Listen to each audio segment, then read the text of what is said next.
స్థానిక సంస్థల ఎన్నికల్లో బీసీలకు 34% రిజర్వేషన్ల అమలే ప్రధాన అజెండాగా సీఎం చంద్రబాబు అధ్యక్షతన మంత్రివర్గ సమావేశం ప్రారంభమైంది. మరింత సమాచారం మా ప్రతినిధి కృష్ణ అడిగి తెలుసుకుందాం. కృష్ణ, కేబినెట్ భేటీలో ఏ అంశాలపై చర్చించే అవకాశం ఉంది?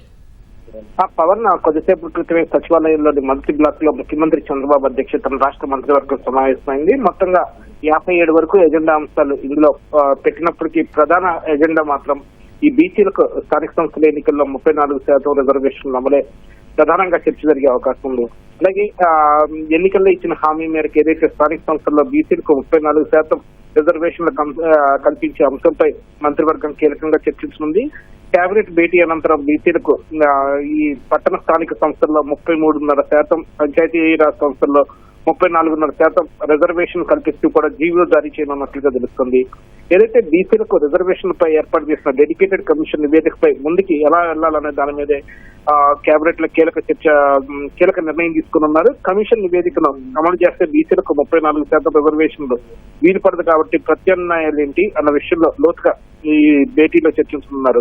అలాగే పట్టణ స్థానిక సంస్థల్లో ప్రత్యక్ష ఎన్నికలు నిర్వహించాలనే నిర్ణయం పైన కూడా రాష్ట్ర ప్రభుత్వం తీర్మానానికి సంబంధించి మంత్రివర్గం ఇవాళ ఆమోదం తెలపనున్నట్లుగా తెలుస్తుంది.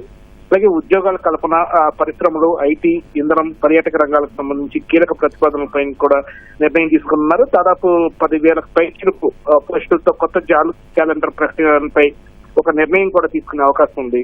అలాగే బీసీ విద్యార్థులకు ఐఐటి, జేఈఈ, నీట్ కోచింగ్ సెంటర్ల ఏర్పాటుకు కూడా మంత్రివర్గం ఆమోదం తెలపనున్నట్లుగా తెలుస్తుంది.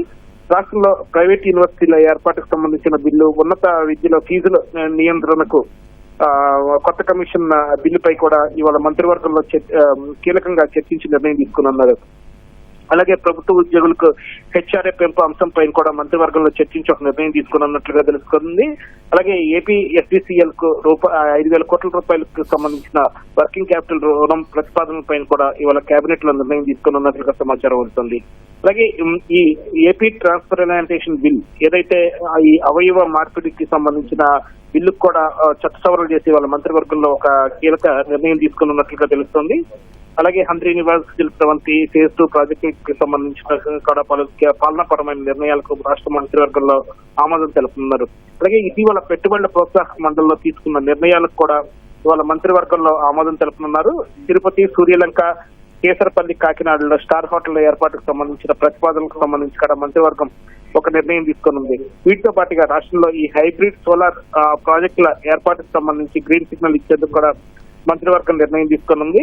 అలాగే అమరావతిలో ఏర్పాటు చేయనున్న రైల్వే లైన్ కోసం ఈ భూ సమీకరణ అంశానికి సంబంధించి కూడా మంత్రివర్గంలో చర్చ చేపడుతున్నారు. దీనికి సంబంధించి కూడా ఒక కీలక నిర్ణయం తీసుకున్నట్లుగా తెలుస్తుంది.